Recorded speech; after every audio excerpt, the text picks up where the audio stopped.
How is your pee break? My pee break. It might flash you. Understand? Random, baby.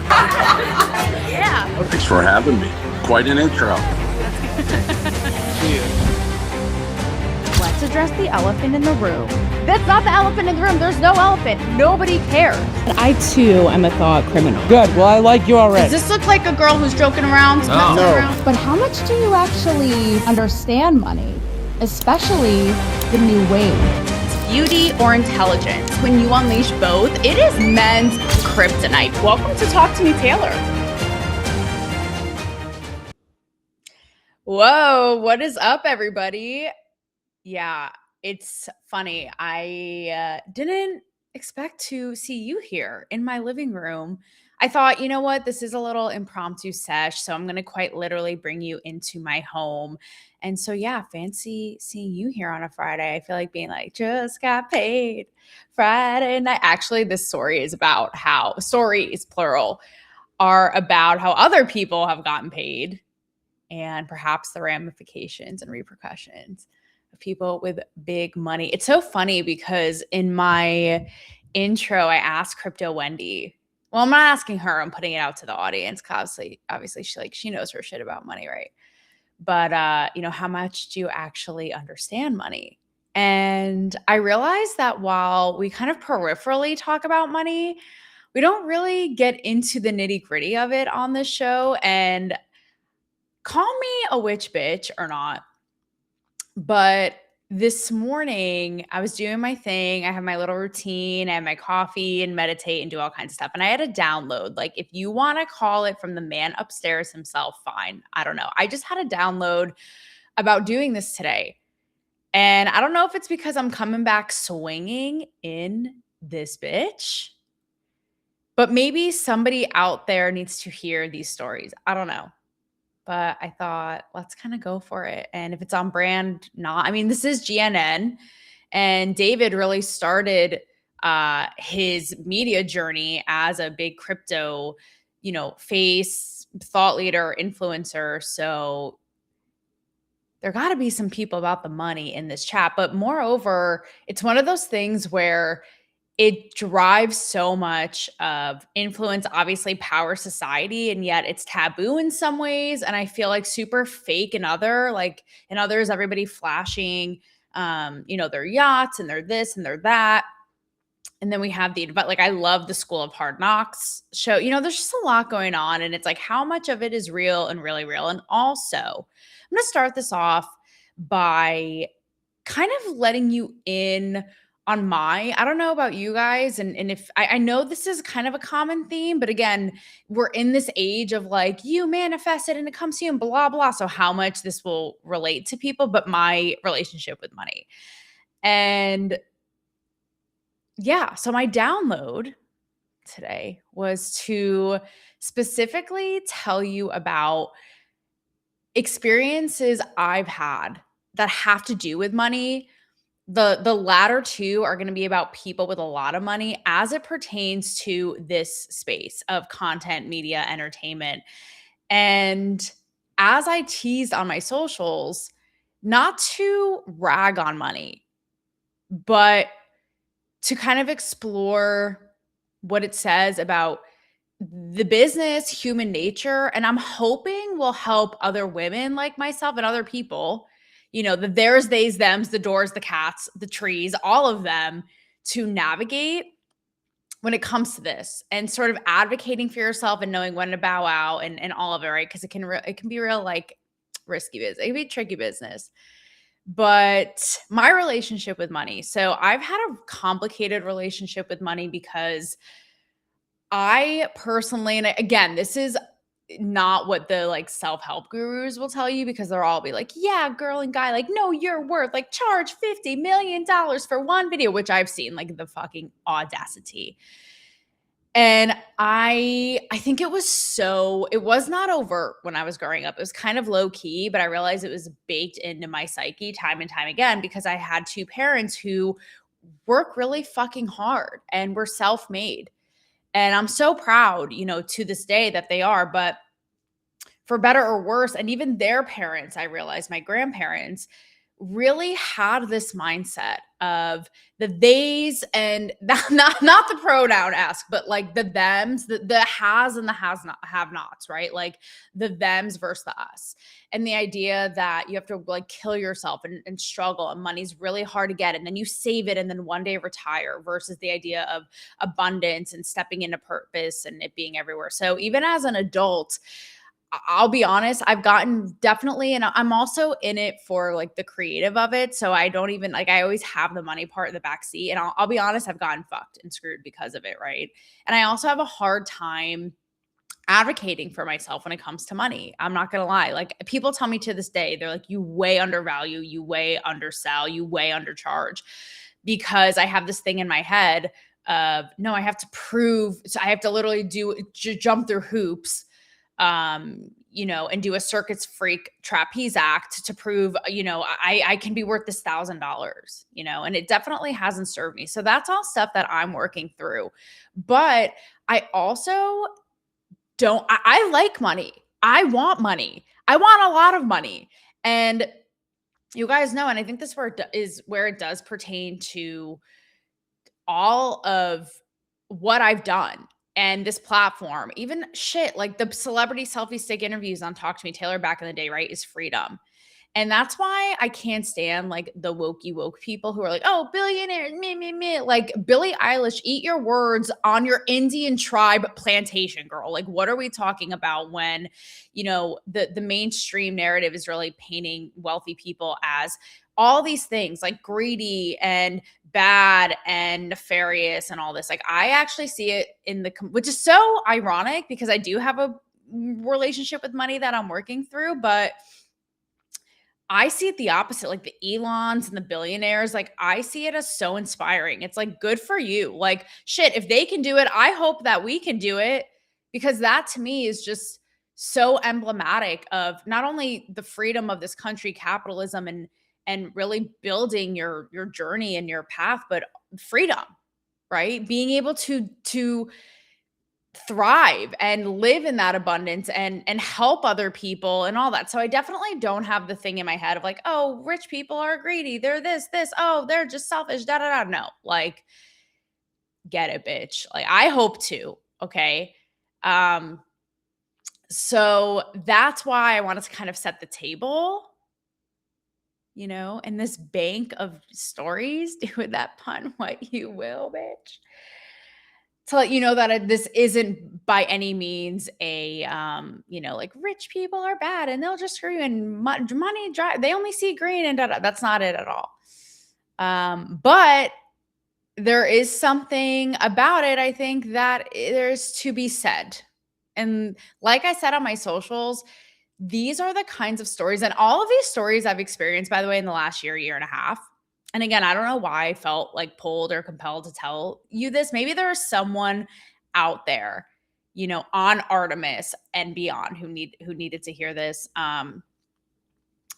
But these are stories I feel like I've held in because, similarly to my comeback show last night, we're often drilled into our heads, wait until you have your come up and then you can, have your revenge tour or get your, just stab them in the back or do whatever. Not that I'm that kind of person, but, when you get yours. And, once you like hit that moment and like I said, make it in your come up, then you can tell these stories. And I kind of this morning was like, well, it's real life. Again, I tell them behind the scenes and they seem to definitely stir up something in people and make people think. And so it's real. Like, why hide it? Why hide it? Like, who am I trying to protect? What do I care?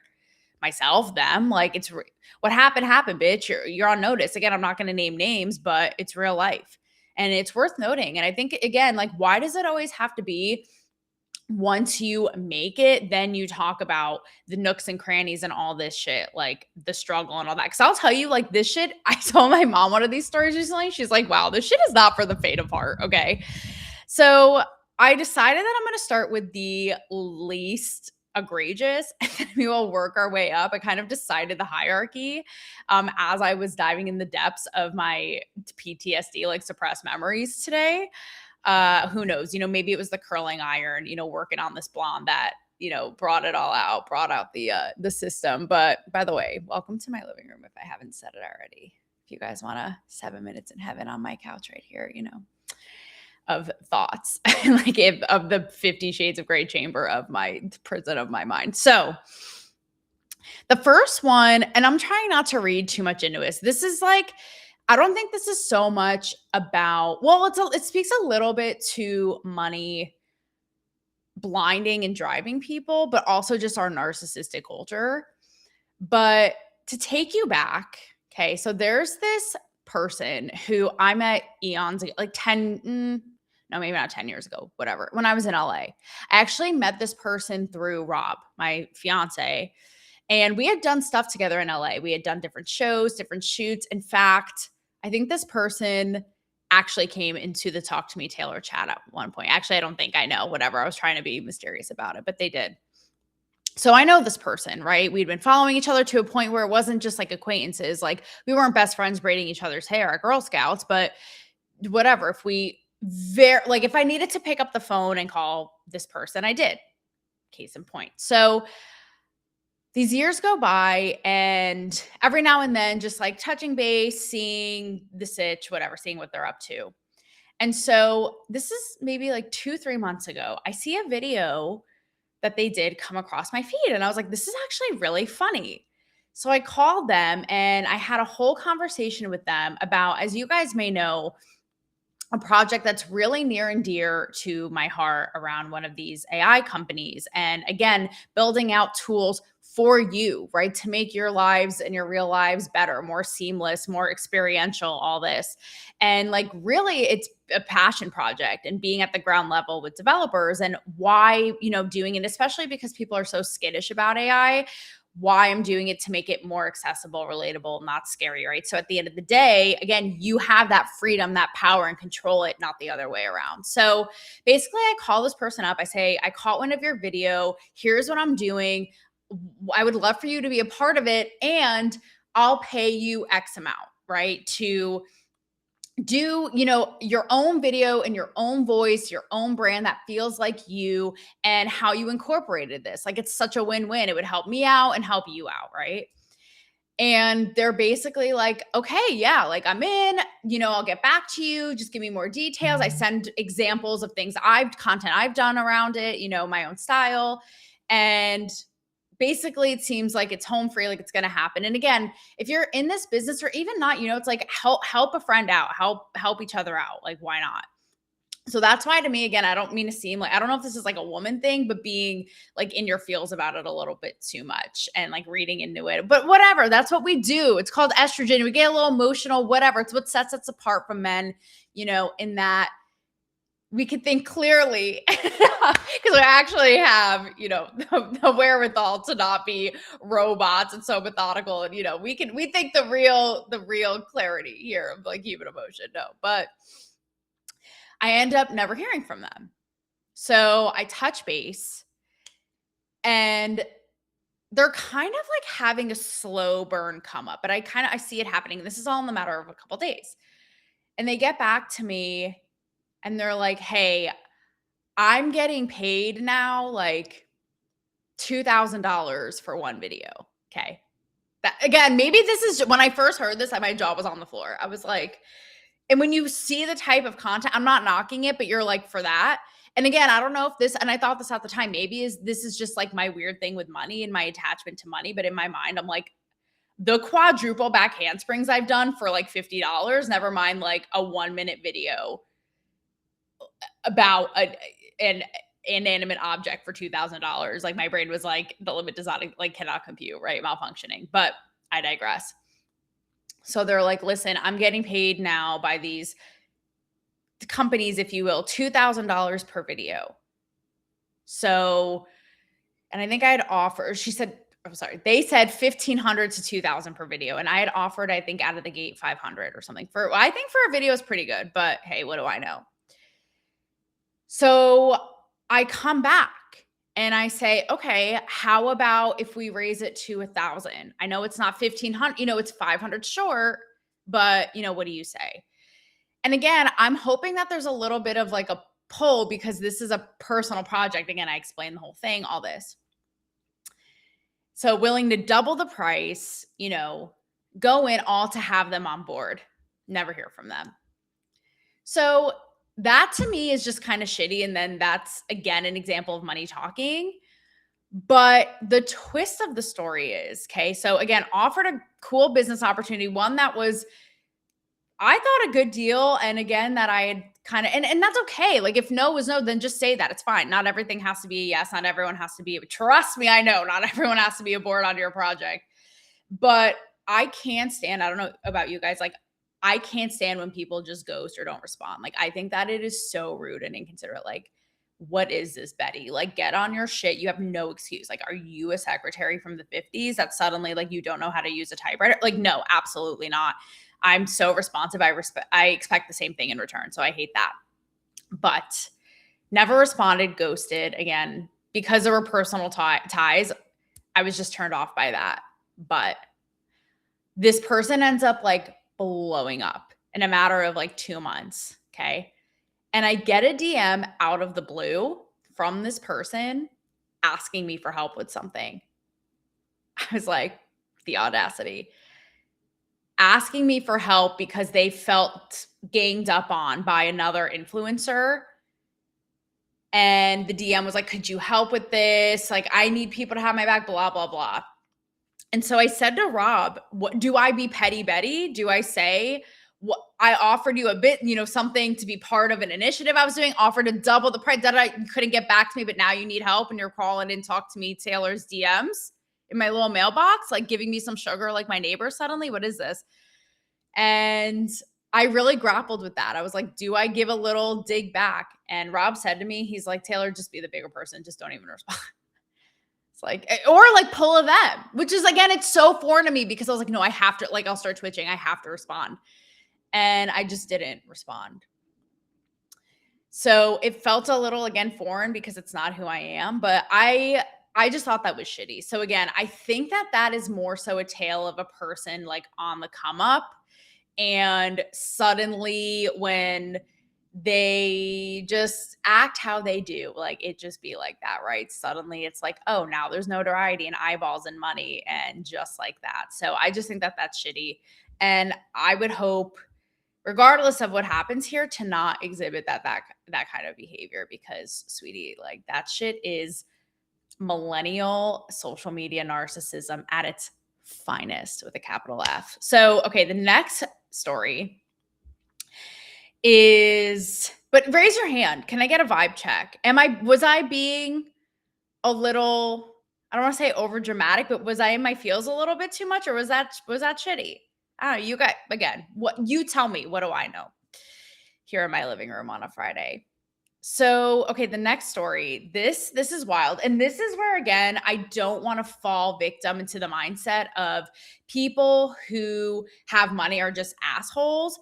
Because trust me, like with this story and the one I'm going to finish this off with, I have, and I don't know what this says about me and patterns that I have to break around value and worth and money, but being in the, like, people with money having you by the balls and like having to bend at the knee for them. And that's these next two situations where it's made me be like, what is with these people, you know, with money thinking that they just fucking rule the world, and it being a real turnoff, right? And something I've thought about with both of these stories is they say that money is like alcohol. It just makes you more of who you are. So telling these stories to friends, family, I'm thinking like, are these people just already assholes and money just makes them more of that? Because I know people with money who are such good people, right? So I know that it's not a one size fits all, but I got to say, like, these things, maybe it is like the alcohol thing. It's like you just have an inflated sense of ego. It's like, yeah, I'll fucking take you out in a street fight. Yeah, you look at my girl, da-da. Same thing with money. But I don't like the way that these people talk to me just because they had money. It's like they think that they're, you know, the king of the world. I don't like that. So it's like, be who you, or maybe, like I said, maybe they are just assholes, you know? But like being a good person isn't hard. I don't know. Maybe for some people it is. So, okay, this next example is somebody who I was going to do a full on show with. And we had multiple shoots In studio, we had a whole like business plan, content rollout plan. But like my last story I'm about to tell you, they were basically, they had a lot of money, successful business person, and had that brain almost like a robot, and fronted, but they were also benefiting on their end for their brand and all this, right, with the content. But fronted the cost of the studio and all this, right? So again, inherently having the upper hand. So we start rolling out, teasers and content and all this. And then, so it's all good in the hood. Okay. And then something just doesn't feel right about it. Again, I think because I'm not going to get into too much detail here, but it felt purely like a business play and literally so robotic that it was completely counterintuitive to what the fucking project was supposed to be. And I was like, I don't care. And I thought I can learn from this person. I can make money. Clearly what I'm doing, it's like insanity doing the same thing over and over and expecting different results. And I thought, I'm going to try this up. But it got to a point where it kind of like tests your it's not just your spirit, but your faith, and like not faith like spiritual, but it's like it tests who you really are and what you want, right? Like your core values, I think, similarly to the second one. And I just ultimately I was like, this isn't worth it. Like, so I walked away from it. And they were like, okay, no worries, like it's all good. Just went our separate ways. All of a sudden, okay, it's like a tsunami that your high rise never saw coming.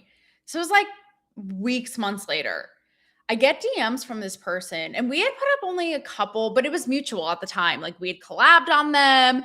We had both shared them, like all in good fun, again, teasing up this project. So, okay, fast forward, like, a blockbuster maneuver, and Be Kind Rewind, except not to this because like, what the fuck? So I get a DM out of the blue. And this person is like, hey, can you take those down? I'm doing a content rebrand. And in my mind, I'm like, what? You can't tell me to take, what are you talking about? Like, who are you to tell me to take them down? What are you saying? Like, I'd produce them. I'd put marketing dollars behind them. And at the time they were shared, collaborated, like what? So I was like, I'll untag you. They come back again and they say, no, I need you to take these down. Meanwhile, there was nothing even remotely. It was like as vanilla as my Blake Shelton interview, if you can remember that story. Okay. Like another time that people basically wanted to like bulldoze my ass. Like it's actual grass. And I kind of held firm. This is one of those moments where I was like, okay, I can just cave or hold firm. 10 toes down, as one of the woo-woo psychic podcasters I like says. And I said, listen, I untagged you. There's no like trace of you, but they're on brand for me. I edited them, put some marketing dollars behind it. I'm going to keep them. They write back literally being like, my likeness is my IP. And they basically threatened to sue me. Like, I will be taking legal action. Rob was like, wow, okay, I guess you guys aren't going to be friends from here. Like, okay. And that's literally what they did. So he was like, just let it ride. Don't do anything. Just be chill about it. And I was like, okay, what? This person's really going to sue me? Seriously? Over 2 clips from like 4 months ago that nobody cares about? Next thing I know, I get a formal email in my Gmail was like, what? Same thing. Like, this is a Friday night. Like, I didn't ask for this. What? I was trying to be drama free. And I get a whole blown out email from this person with all of these legal threats. If these aren't removed immediately, formal request, I will send a cease and desist, send a complaint to Meta, blah, blah, blah, all this legal jargon.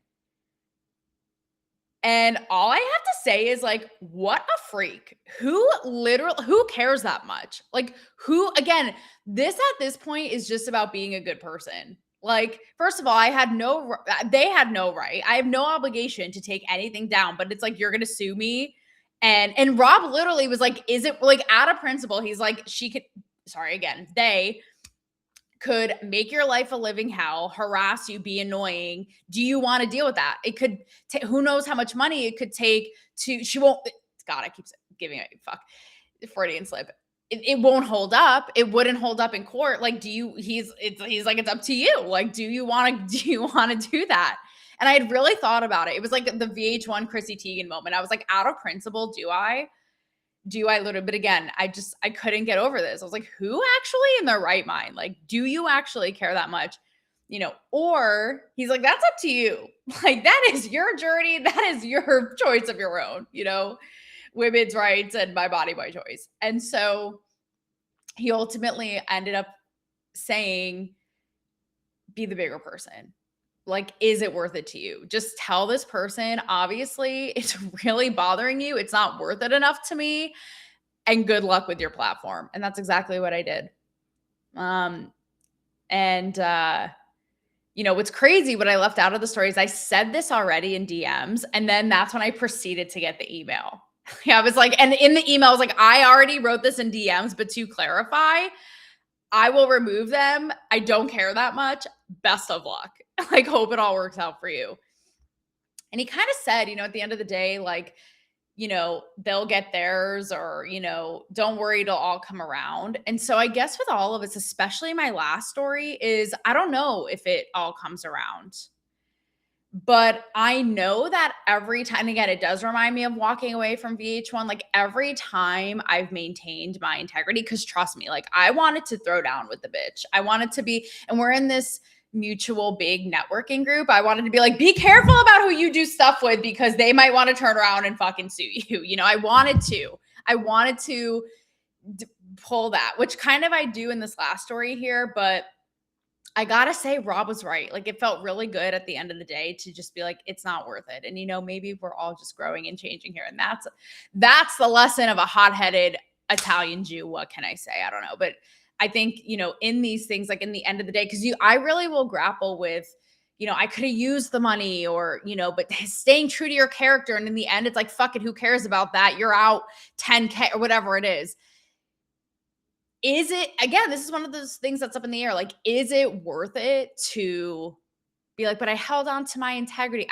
Maybe this is me just being, wishful thinking and an optimist, but I can genuinely say yes. Like, it feels really good to maintain the integrity in the moment, whether it's being the bigger person, because it makes them, and even as annoyed as I was to let it go in the moment and be like, no, like, I won't let this stand. It actually makes the person like seem so small. It's like, you got all crazy over that and threatened to sue me. And it's like, I don't care that much, lady. Like, okay. Versus them having all the power, right? But again, similarly to this last one here, like the big kahuna, it just really grinds my gears that because they have money, they inherently think they have the upper hand. And it's why I've always said, like, I never want to depend on people with money again, and how it kind of like keeps happening. So again, I don't know what that says about me, but I don't like that, the idea of like that pattern of just like thinking they can do whatever. And because, and the truth is, like, they did put the money into it. And so, but it's like, at the end of the day, like, so what? I don't know, whatever. So this brings me to my last one. Okay. So my last story on this Friday, like tea time, same thing. I was going to do another project. This was last year.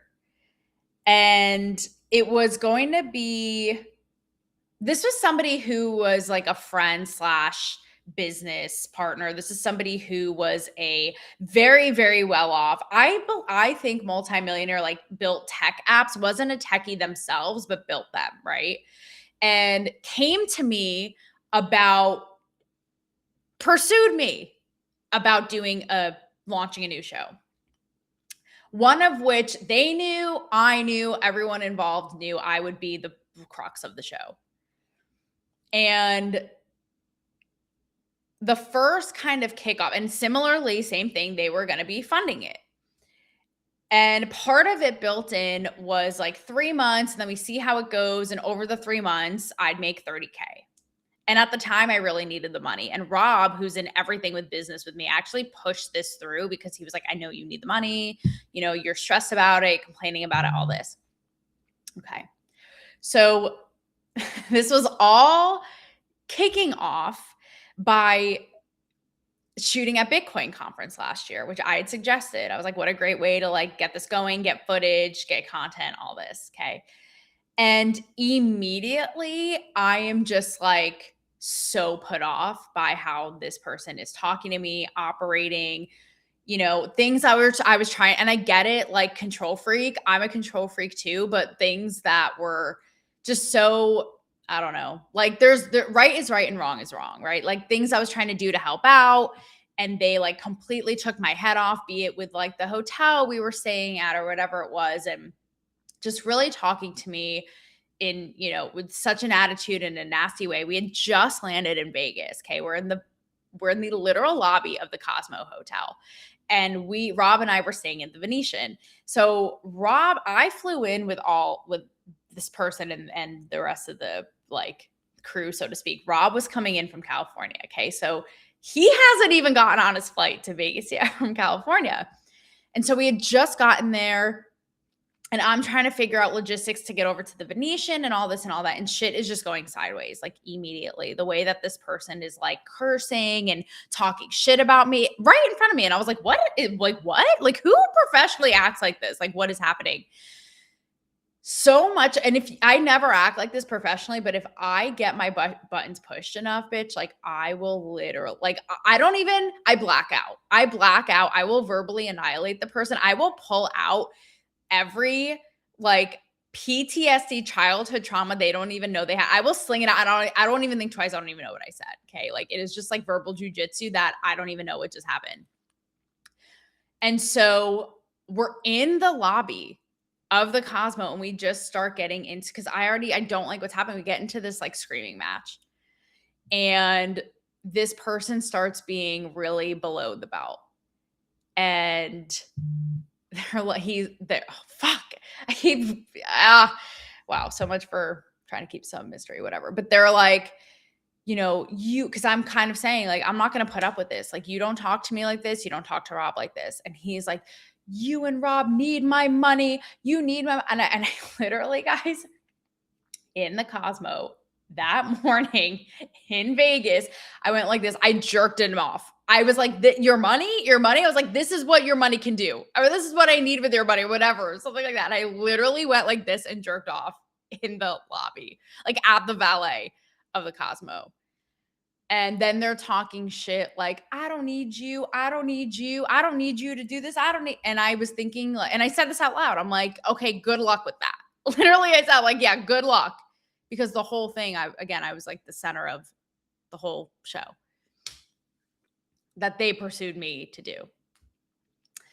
And I call Rob and literally they're like, do you want to be done with this? I'm like, yep, we're going to be done. Like, I don't care. Money, poor, rich, black, orange, purple. I don't care. Like this to me is like common baseline. Like you don't talk to people that way. See, look, I look at my clock. It's April 3rd, 3:33. So the spirits are on my side. They know. And so I have my shit and now I'm like, I don't know where to go because this person was like funding this whole trip, paid for the hotel. So I'm like, where do I go now? Back to the airport? So I have my shit. We just decided then and there. And I called Rob, who's like boarding his flight. And he's like, you what? And I was like, yeah, so this is what happened. And I was just all in a tizzy. And I'm not going to lie. So Rob ended up, because Rob is Rob, and he's awesome, but he temporarily patched it up. We ended up doing the shoot and then ultimately said, like, this isn't going to work, right? But I'm not going to lie to you. At the time, Rob and I had a little, like, tiff about it because he was like, Taylor, that was $30,000. You've been complaining about money. I helped put this line for you and you lost your shit. You couldn't just hold it together. Was it worth it? Like all you had to do was keep your shit together for 3 months. And to this day, I don't regret it. I literally do not regret it because I'm sorry. It's just so disrespectful. Like you will not talk to me like that or about Rob like that. Like just no. And Rob has said to me, like now that it's a year later, but because he watches me in all these business interactions and I am a little bit more, contrary to, my public persona, like I don't stand up for myself as much, I kind of like, I don't like confrontation and, whatever it is. And he was like, no, actually that was you being you. Like, will the real Taylor please stand up? And he's like, I'm actually, in hindsight, like super proud that you did that. And, stuck to your guns and like were just so authentically you and didn't give a fuck. And so I'm trying to channel that more in real life, obviously. But I told the story recently to somebody else. And where I have clarity and where I don't, to wrap this up today, is where I don't have clarity, I'll start with, is to this day, I don't know. When I told a friend recently who does a lot in like tech and events and all this, he said, it'll come back around to you. Don't worry.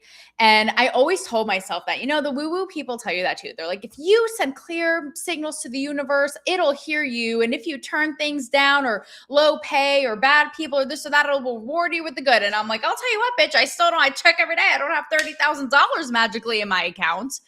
So does it pan off? Does it pay back? Does it come back in the end?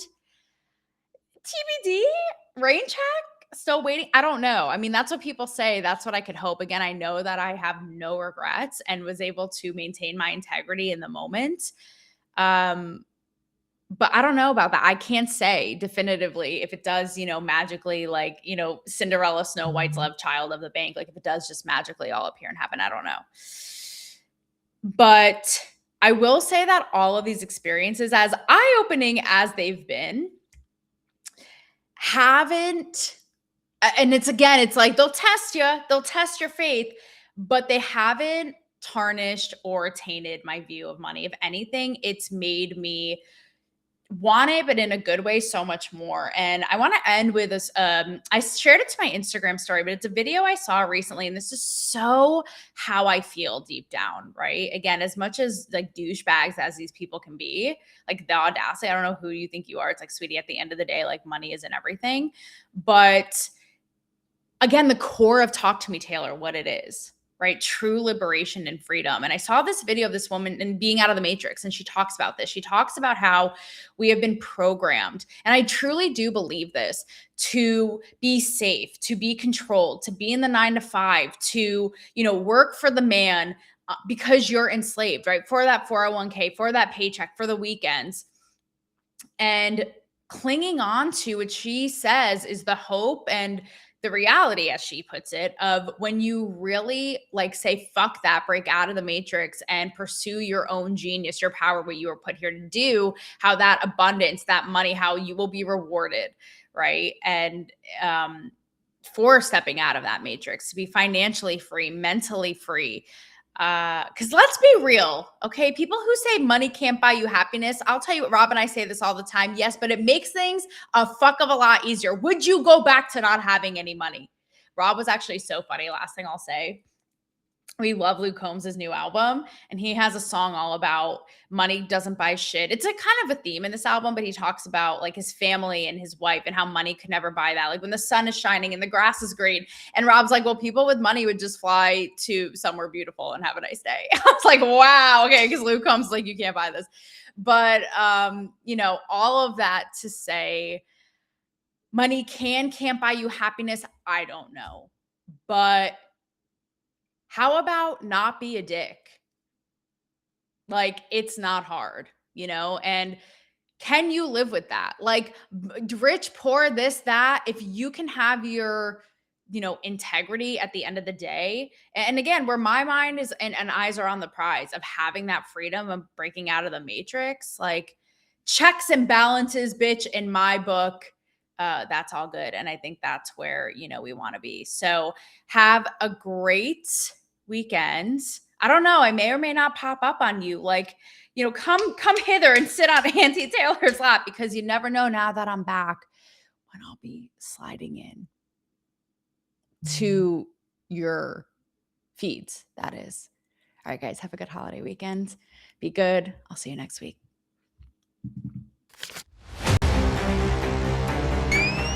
Chris, how was your pee break? My pee break. They might flash you on the tape. Random, baby. Yeah. Well, thanks for having me. Quite an intro. Let's address the elephant in the room. That's not the elephant in the room. There's no elephant. Nobody cares.